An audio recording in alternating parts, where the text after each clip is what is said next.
Radhe Radhe friends, I hope आप सब अच्छे होंगे, स्वस्थ होंगे, मस्त होंगे और अपने अपने कामों में व्यस्त होंगे। जैसा फ्रेंड्स आपको पता है कि मैंने अपनी एस्पिरेंट जर्नी की 75 हार्ड चैलेंज लिया हुआ है। मैं एक हाउसवाइफ हूँ, साथ ही मैं टीचिंग एग्ज़ाम्स के लिए प्रिपेयर कर रही हूँ। आज दोपहर में थोड़ी सी स्टडी कर पाई थी, ओनली 1.5 घंटे की, तब तक बाबू उठ गए सो के। तो फिर इनको फुल टाइम देना पड़ता है मुझे। सोने के बाद उठते हैं तो ना तो ये खिलौनों से खेलते हैं और ना ही किसी और चीज़ से, बस इनको मम्मा चाहिए। फिर मैंने इनके लिए मैट बिछा दिया था और सारे खिलौने डाल दिए इनके कि खेलते रहेंगे। फिर थोड़ी देर बाद ये मम्मा की गोद से उतर के खेलने लग गए थे। तो फिर हमने इनको इंगेज किया और थोड़ी सी ज़मीन पे बैठ के पढ़ाई करने की कोशिश की, क्योंकि टेबल चेयर पर मैं बैठती हूँ तो इनको बैठना रहता है, मम्मा मुझे बैठना है। क्योंकि आजकल इनको के बुक्स से खेलना और पेन चाहिए इनको।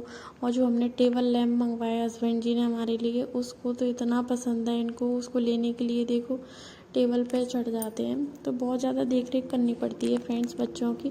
फिर इनको दूधू मम्मा की याद आ गई थी। दूधू मम्मा आई मीन मेरा बच्चा फीड करता है अभी, तो बस इनको मम्मा का दूधू चाहिए। और आप देख सकते हो कमरे की हालत, खेलते एक खिलौने से पूरे फैला के डाल देते हैं। और फ्रेंड्स बच्चा जब तक छोटा है ना तब तक मैसअप तो रहता ही है, हमें इतनी ज़्यादा कोई चिंता नहीं होती, क्योंकि वो सारे दिन एक ही रूम में हमारे साथ ही रहता है और खेलता है। तो फ्रेंड्स आप समझ ही सकते हो मैस तो क्रिएट होता है। और बच्चों का बचपन है फ्रेंड्स, वो अब इंजॉय नहीं करेंगे तो फिर कब करेंगे। जैसा भी है, जो भी फैलाता है हम समेट लेते हैं, लेकिन वो खेलता रहता है अपना। और फ्रेंड्स पढ़ाई तो इनके साथ में मुश्किल से ही हो पाती है। रिवीज़न वगैरह कर लेते हैं इनके साथ में, हम ज़्यादातर काम वगैरह कर पाते हैं। फिर शाम को झाड़ू लगाई, क्योंकि सारे दिन एक ही रूम में मैं और बाबू रहते हैं। नीचे तो ओनली मैं खाना बनाने और काम करने जाती हूँ। फिर बाबू के लिए डिनर बनाया था तो पहले एक रोटी बाबू के लिए निकाल के दे दी, दादी खिला देती हैं। दादी के हाथ से इनको खाना ज़्यादा अच्छा लगता है, उनका मन होता है तो खिला देती हैं, नहीं होता तो फिर हमको तो मैनेज करना ही है। फिर पापा के लिए थाली लगा दी थी मैंने, हस्बैंड जी ने पापा को पहले खाना दिया, फिर हम लोग रात को अपने लिए डिनर ऊपर लेके आ जाते हैं, क्योंकि नीचे गर्मी भी काफ़ी लगती है।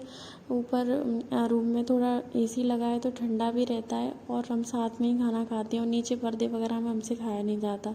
बाबू को रोज़ाना 2 ड्रेस तो चेंज करनी है। फिर बर्तन वगैरह साफ़ किए, बाबू ने पूरा आम से कपड़े बिगाड़ लिए थे तो उनके पापा ने उनके कपड़े चेंज करवा दिए थे और मैं बर्तन साफ़ करने आ गई थी नीचे अपनी थाली लेके। जब तक ऊपर पहुंची, आज तो बाबू इतनी जल्दी सो गया, मुझे बिलीव नहीं हो रहा था, क्योंकि आज दिन में जल्दी उठ गए तो अभी सो गए थे।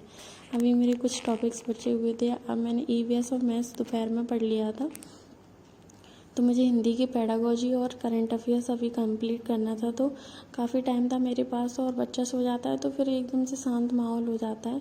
और मुझे नाइट को स्टडी करना फ्रेंड्स अच्छा लगता है, क्योंकि सुबह भाग दौड़ रहती है, काम की थकान भी हो जाती है, फिर बच्चे को भी देखना पड़ता है। अभी बिल्कुल शांत माहौल रहता है।